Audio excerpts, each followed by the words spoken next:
राम जय जय राम श्री राम जय जय राम श्री राम जय जय राम सच्चिदानंद भगवाननी जय।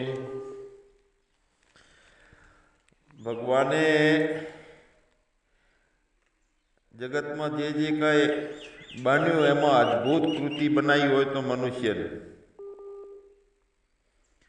बनावा वाळाए मनुष्य ने बनाईने हाथ खंखेरी नाख्या। छेल्ली कृति एणे बनाई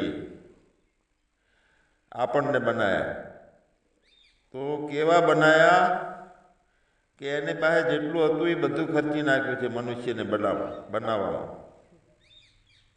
मतलब एना जेवी बीजी कोई कृति नहीं मनुष्यनी कृति जेवी एवा बनावी दीधा छे। एटले जड़ जगतनो कोई पण पदार्थ आपणने संतोष आपी शकतो नहीं पूर्ण। फक्त एनी पासे जईए त्यारे ज पूर्ण संतोष मळे। केटली बधी जगतमां अद्भुत रचना छे जगतनी पण कोई रचना आपने संतोष आपी सकती नहीं। ज्यारे एनो प्रेम आपणामां रेलाई दे परमात्मा, ज्यारे एनो अहम आपने आपी दे एने अहम नहीं पण पोते आपने पोते समर्पित थई जाए अने जे प्रेम रसनी मीठास आपणामां उतरे त्यारे ए प्रेम रसनी मीठास बीजा बधाय आपणने असंतोष ने अभावों मटाड़ी दे। एटला एना रसथी तरबोळ करी नाखे आपणने कि बीजो रस फीको लागवा लागे। फीको एटले आपणो अनुभव है कि क्या पूर्ण संतोष थाय छे जगतना पदार्थों थी। आपणने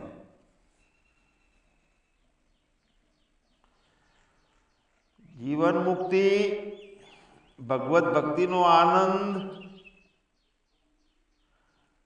आ मुख्य आपणी माग छे अने ए परमात्मा सिवाय बीजू कोई आपी शके एम नथी।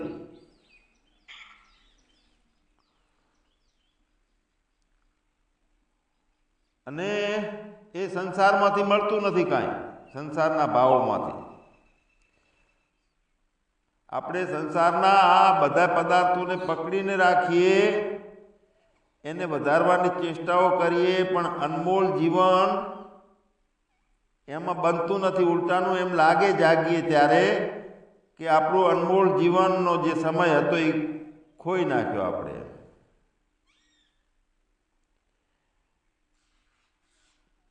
तो बधाय पहला जे करवा योग्य पुरुषार्थ होय तो संसार में रहीने कामना पूर्ति करवानी लालच आपणे छोड़ी अने पहली बात ने स्वीकारवी जोईए कि आ कामनाओना बंधनमांथी बंधायेला आपणे व्यक्तिओ आपणो आखो समाज एक कोई आपणा काममां नथी आवता परमात्मा सिवाय।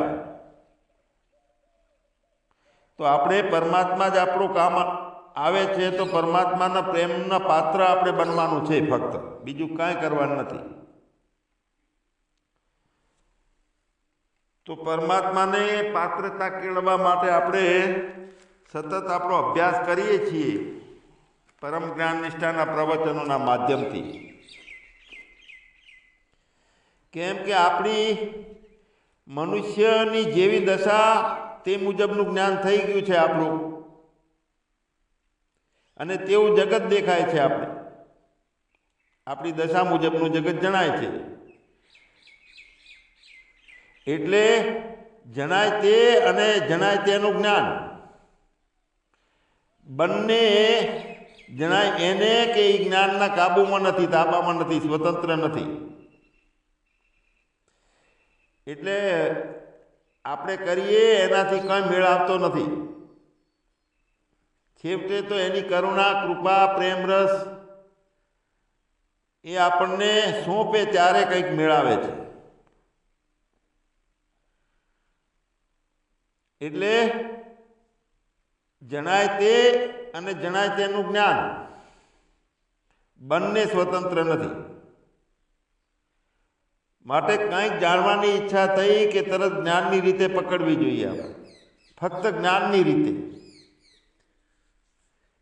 હવે જ્ઞાનની રીતે એટલે જ્ઞાન સ્વરૂપ માત્ર એક જ છે, અનેક જ્ઞાનો નથી. એ જ રીતે ઊંડાણથી વિચાર કરીએ તો અજ્ઞાન એક જ છે, અનેક અજ્ઞાનો નથી. તો અનેક અજ્ઞાનો કે અનેક જ્ઞાનો દેખાય છે તો એ તો એ જ્ઞાનને અજ્ઞાનને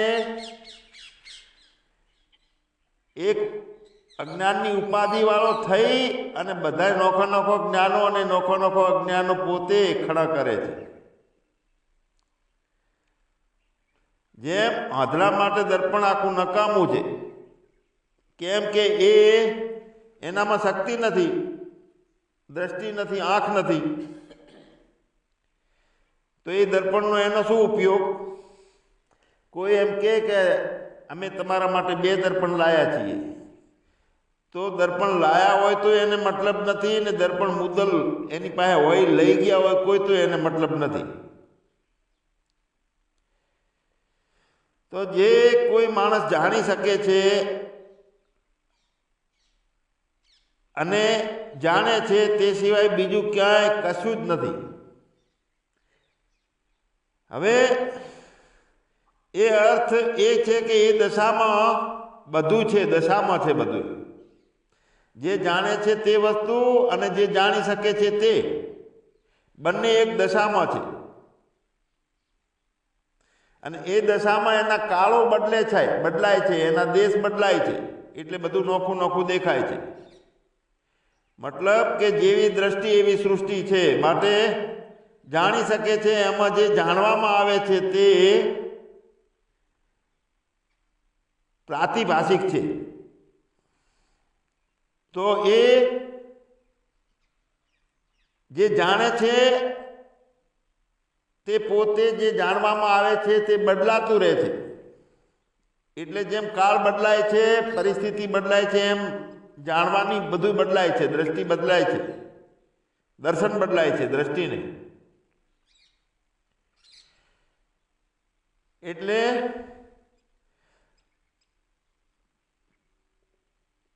દ્રષ્ટિ એવી સૃષ્ટિ જાણી શકે છે તે અને જે જાણવામાં આવે છે તે બંને પ્રાતિભાષિક છે દ્રષ્ટિ એવી સૃષ્ટિની ભૂમિકામાં. કારણ કે એની દશા જે દ્રષ્ટિની છે એ દશાની સૃષ્ટિ થાય છે એની. હવે એના સિવાયની એક સૃષ્ટિ છે કે હિમાલય છે, આકાશ છે, પાણી છે, પૃથ્વી છે, 5 મહાભૂતો છે, મહત્તત્વ છે. આ બધી સૃષ્ટિ ઈશ્વરી બની છે. એ જાગૃતના દ્રષ્ટાએ જાગૃતની, સ્વપ્નના દ્રષ્ટાએ સ્વપ્નની, આ બધી નોખી નોખી સૃષ્ટિ બનાવી છે. તો એ દ્રષ્ટા બદલાણો અને સૃષ્ટિ બદલાણી એના મુજબની. હવે ઈશ્વરી જે સૃષ્ટિ બની છે એને તો 2 બીબા બનાવ્યા છે, 5 મહાભૂતો છે. તો એ મૂળમાં જે સૃષ્ટિ ઈશ્વરની બની છે તે બદલાતી નથી એવું લાગે. તો એ પ્રાતિભાષિક નથી લાગતી, એ સૃષ્ટિને વ્યવહારિક માનવી પડે છે. કારણ કે એવી દ્રષ્ટિ બને છે ત્યાં ઈશ્વરનું જે બનાવટ છે એમાં જઈએ તો એક દશામાં જગતની સત્તા પ્રાતિભાષિક લાગે છે. બીજી દ્રષ્ટિ જે છે સૃષ્ટિ દ્રષ્ટિવાદ, તો એમાં જગતની સત્તા વ્યવહારિક લાગે. હવે વ્યવહારિક અને પ્રાતિભાષિક જગતની જે સત્તા લાગે છે, પણ મુમુક્ષુ જ્ઞાન માર્ગમાં એ વિચારે કે આ જે આકાશ, 5 મહાભૂતો, મહત્તત્વ, આ જે બધું બન્યું છે 2 બીબા, એ તો છે તો ખરી, તો એને પ્રાતિભાષિક નથી કહી શકાતા. અને જ્ઞાનથી બાદે થાય છે બધુંય. તો નથી એમ પણ નથી, તો નથી એમ પણ નથી અને છે એમ પણ નથી. માટે એના માટે જગતની સત્તા છે એ આપણા વેદાંતમાં કહે છે કે અનિર્વચનીય છે જગત. તો અનિર્વચનીય એ છે તો આરે મિથ્યા ઠરે છે, એટલે મિથ્યા છે. કાલનું જગત આજે દેખાય છે અથવા પ્રતીતિ વખતે વ્યુત્થાન કાળમાં આપણને જગત દેખાય છે, બાદ થયેલું હોય તો પ્રતીતિ તો થાય છે. તો એનો એ વિષય કેમ દેખાય છે? ગઈકાલે જોયું એવું ને એવું ઘર આજે પ્રતીતિમાં દેખાય છે. તો ગઈકાલનું હતું એ આજે દેખાય છે. આ પ્રત્યભિજ્ઞા. તો પ્રતીતિ વખતે એનો એ વિષય કેમ દેખાય છે? તો એનો જવાબ છે વેદાંતનું આપણું મુખ્ય દ્રષ્ટાંત જે છે કે મન ઓછો અજવાળું હતું, અંધકાર જેવું હતું થોડું થોડું, અને એની જગ્યાએ દોરડી જોતા એ જ કાળમાં હો સાપની ભ્રાંતિ થાય છે. તો સાપની ભ્રાંતિ એક જણને થાય છે, બૂમ પાડે છે કે દોડો દોડો દોડો, બધા નાસે છે, બધાને પરસેવો છૂટી જાય છે. તો બાકીના બધા છે એને બીકમાં સાપની ભ્રાંતિ થાય છે, બીકના કારણે. એકને ઓછા અંધકારના કારણે થઈ સાપની ભ્રાંતિ, બીજા બધાને કોઈકને સાપ દેખાવા લાગે. હા, કોઈને કાળો દેખાય, કોઈને ભૂરો દેખાય, નોખો નોખી દ્રષ્ટિઓ એવો દેખાવા લાગે બીકમાં, ફફડાટમાં. તો બધાએ જાણ્યો છે સાપ જ, 5 જણા હતા, 5 જણા એમ કે છે, પણ બધાએ નોખો નોખો સાપ જાણ્યો. એકબીજાને કહે કે આ મેં જોયો તો સાપ જેવો હતું હો, કાળા ભૂરા જેવો હતો, કોઈ કે લાંબો હતો, કોઈ કે ટૂંકો હતો, બદલાઈ જાય બધું, પણ દેખાય ખરી. એટલે જે થાય છે તે બધામાં આરોપિત ભ્રાંતિ થાય છે, પ્રત્યભિજ્ઞા થાય છે. હવે એવો જ ખુલાસો આપણે આપણા સમજવાનો છે અજ્ઞાન દશામાં જાગ્રતને શાંત પાડવા માટે. જેમ તો એનો એક ખુલાસો છે કે આપણે આ બધી જે વાતો સાંભળી અને શાંત થવાનું છે, પછી છેલ્લે સુધી એ વાતને જે નથી અનિર્વચનીય છે તો એનું પૂંછડું જડે નહીં, છેડો જડે નહીં ને શરૂઆતે જડે નહીં, પણ સમજીને શાંત થવાનો રસ્તો છે. બધાને બ્રહ્મણાથી થયેલ વિષયનો અનુભવ થાય છે અને નોખો નોખો થાય છે. એકને બ્રહ્મણાથી જે વિષયનો અનુભવ થયો, જે સાપનો અનુભવ થયો એવો જ નહીં, પણ અલગ અલગ એ થાય છે. મતલબ એ કે એકને બ્રહ્મણાથી થયેલ પ્રત્યક્ષ જ્ઞાન બીજાને થઈ શકતું નથી, બ્રહ્મણાથી થયેલું. એટલે દરેકની દ્રષ્ટિ હોય મુજબનું થાય છે જ્ઞાન, પ્રત્યક્ષ હોવા છતાં. એટલે બધા કહે છે કે આપણે સાપ જોયો બધાએ. હવે જુઓ બીજી એક વાત કે સ્વપ્નમાં ઇન્દ્રિયો નથી હોતી. આ જાગ્રત જે છે અનુભવમાં આવે છે કેવી રીતે મિથ્યા, એના વિશે થોડી વાત લઈએ. સ્વપ્નમાં કોઈ વાસ્તવિકતામાં ઇન્દ્રિયો નથી હોતી. તો એ કઈ ઇન્દ્રિયો હોય છે? સ્વપ્નમાં કયું જગત હોય છે? જગત, ઇન્દ્રિયો બધું તો કલ્પનાથી ઊભું થયેલું છે સપનામાં. હા, એ વખતે કલ્પના કરનાર અભિમાની હતો, એ તેજસ હતો. એટલે પોતાના તેજથી કલ્પનાઓમાં બધું બનાવે. જાગ્રતમાં અભિમાની બદલણો, વિશ્વ અભિમાની. તો જેમ સપનામાં કલ્પનાથી બનેલું છે એ જ રીતે જાગ્રતમાં બનેલું છે. અભિમાની નોખી નોખી કળા છે એની પાસે. તેજસનો અભિમાન છે, અભિમાની છે તે સ્વપ્ન જાગ્રતના સંસ્કારોને લઈ અને સમષ્ટિના સંસ્કારોથી કલ્પિત બધું ઊભું કરે છે. તેજસ કલ્પનાઓ બનાવે છે. તો વિશ્વ પણ કલ્પનાથી પ્રત્યક્ષ જાગ્રત જગત બનાવે છે. કલ્પનાથી જ. તો બંને કલ્પિત છે એમ, પણ આપણને કાયમ એક જેવું દેખાય છે. પહાડ, નદી, હિમાલય કે પછી સૂર્ય, આકાશ, આ બધું તો આપણે એને કલ્પિત માની શકતા નથી. તકલીફ આ છે. તો જાગ્રતમાં જણાય છે એ પણ કલ્પિત છે, અને સ્વપ્નમાં જણાય છે એ કલ્પિત છે. બંનેમાં દ્રશ્યો અને ઇન્દ્રિયો અનાત્મ પદાર્થ છે, કોઈ સાચું નથી. બંને અજ્ઞાનના કાર્યો છે. તો અજ્ઞાનના કાર્યો હોય તો અજ્ઞાન રૂપ હોય, અને છે અજ્ઞાનના કાર્યો એટલે અજ્ઞાન રૂપે જ છે. તો પ્રત્યક્ષ પ્રમાણો એટલે જે હાજરમાં જ્ઞાનેન્દ્રિયો દરેકની છે તે પણ અનાત્મા રૂપ જ છે, એટલે કે આભાસથી છે. જેટલા જેટલા પ્રત્યક્ષ પ્રમાણો છે, અનુમાન પ્રમાણ છે, ઇન્દ્રિયોના પ્રમાણો જેટલા છે એ બધા આભાસથી પ્રમાણો છે, કારણ કે બધું આભાસનો જ છે વેપાર. એટલે એને પ્રમાણાભાસ કીધો છે અહીંયા. કેમ કે એ બધું જ એનું જે કંઈ છે એ ઉછીનું લે છે. પોતાની સ્વયંભૂ સત્તા નથી, પોતે સ્વયં ઉત્પન્ન નથી થયેલી. આંખો સ્વયં ઉત્પન્ન થયેલી હોત તો કાયમ સ્વયંતા એની ટકી રહે.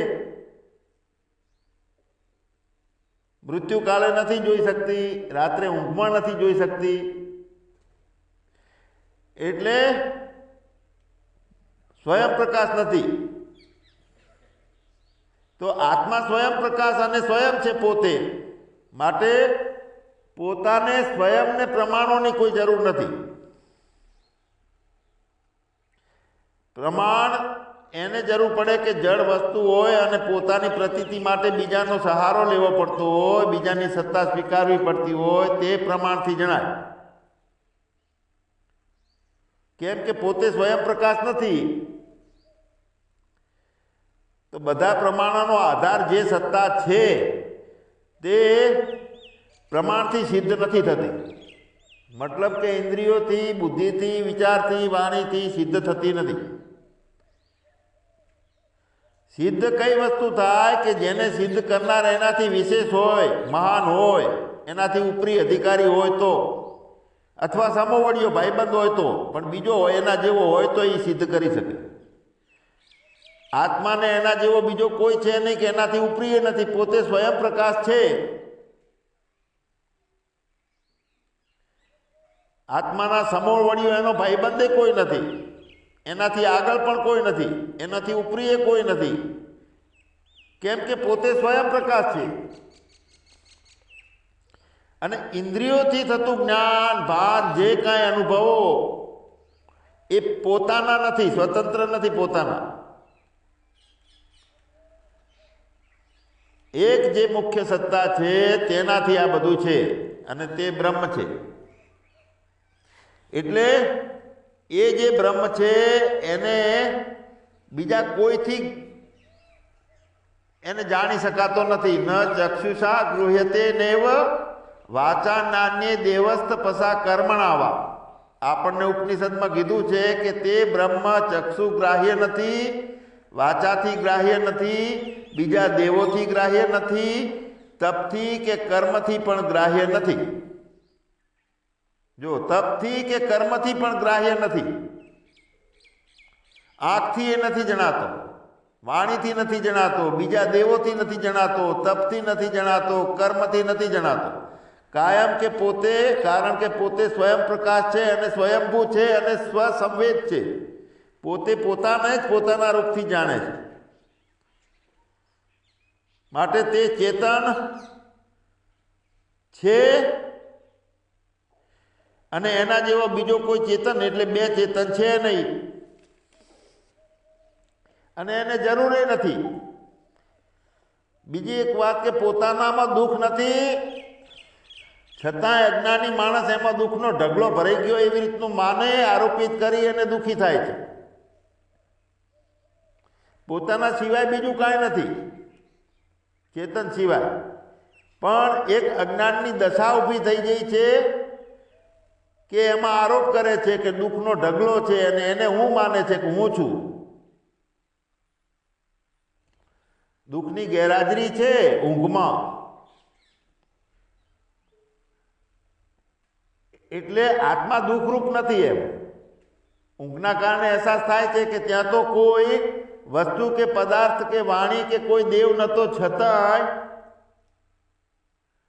વગર વિષયોએ સુખ મળ્યું. તો એક ભ્રાંતિ તરત તૂટી જાય કે આપણે જેની પાછળ જેનો આધાર લઈ અને સુખ માટે દોડીએ છીએ તે ખોટું છે. જાગ્રતમાં જે અનુભવાય છે બીજો લાગે છે, બીજાના કારણે હું સુખી થઈશ એવી જે દશા બની ગઈ છે આખી એ ખોટી છે. ઊંઘમાં દુઃખની ગેરહાજરી છે એટલે આત્મા દુઃખરૂપ નથી અને હોઈ શકે નહીં કોઈ દિવસ. જ્યારે એક આપણી માણસની દશામાં એવું લાગે છે કે ક્યાંક સંબંધ હોય ત્યાં સુખ મળે,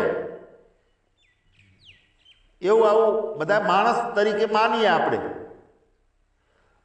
સંબંધ હોય ત્યાં સુખ મળે, તો ઊંઘમાં સુખ મળે છે આપણને, અને સંબંધ વિચ્છેદ હોય છે એ વખતે બધાથી.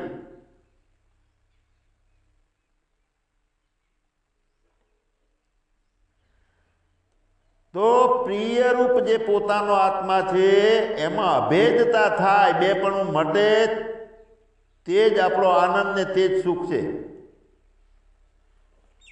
બાકી સુખ માટે, આનંદ માટે બીજો કોઈ રસ્તો નથી. જેટલું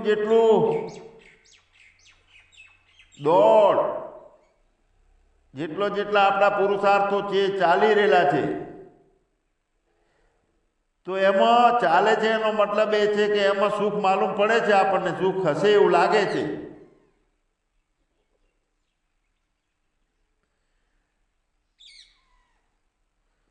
તો આ બધી બ્રહ્મજાળ છે.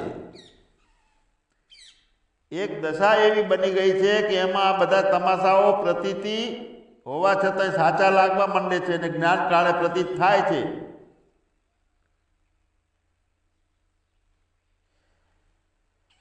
તો કયો પુરુષાર્થ કરવા યોગ્ય છે? તો કામનાઓની પૂર્તિ માટે સુખની લાલચ છોડી અને એવી जिनको कछु न चाहिए वो सहन का साह, એટલો ખ્યાલ આવે કે ભાઈ બધી એ ઈચ્છાઓ અને લાલચ આપણે છોડી દઈએ, એ મુખ્ય પુરુષાર્થ છે.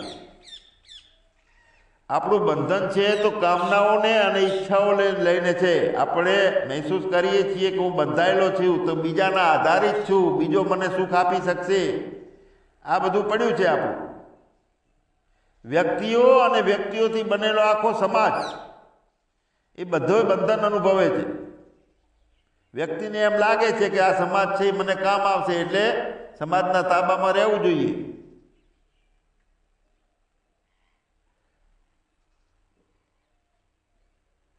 તો એવું આપણું દ્રષ્ટિ છે, દશા છે, એ નથી તો આપણે કોઈ કામમાં આવતી કે નથી કોઈ પરમાત્માના પ્રેમનું પાત્ર બની શકે.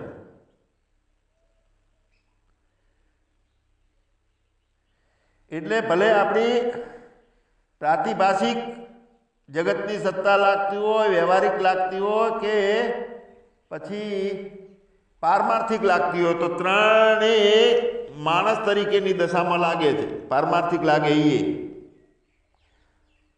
વાસ્તવિકતામાં આ બધું માણસની દશા પલટાય, એ દ્રષ્ટિ બદલાય ત્યારે આપણને એવો ભાન થાય કે આ બધી ભ્રમણામાં આપણે ફસાયેલા હતા. ઇન્દ્રિયો ને વિષયો ને જેમ સ્વપ્નમાં કલ્પિત ઊભું થયું તેમ જાગ્રતે કલ્પિત છે. એટલે બધી દોડ ખતમ કરી અને રસ્તો એ છે કે પોતાનામાં શ્રદ્ધા કરી, પોતાનામાં આત્માને પોતાને માનવાનું, અને બીજું બન્યો છે ને જન્મે છે ને મરે છે ને એ બધી માન્યતાઓ આપણે પૂર્ણ અભ્યાસ કરીએ અને છોડીએ તો પરમાત્મા પ્રગટ થવા માટે બારણે ઊભો છે તે આપણી અંદર આવી શકે. સચ્ચિદાનંદ ભગવાનની જય. સદગુરુ દેવની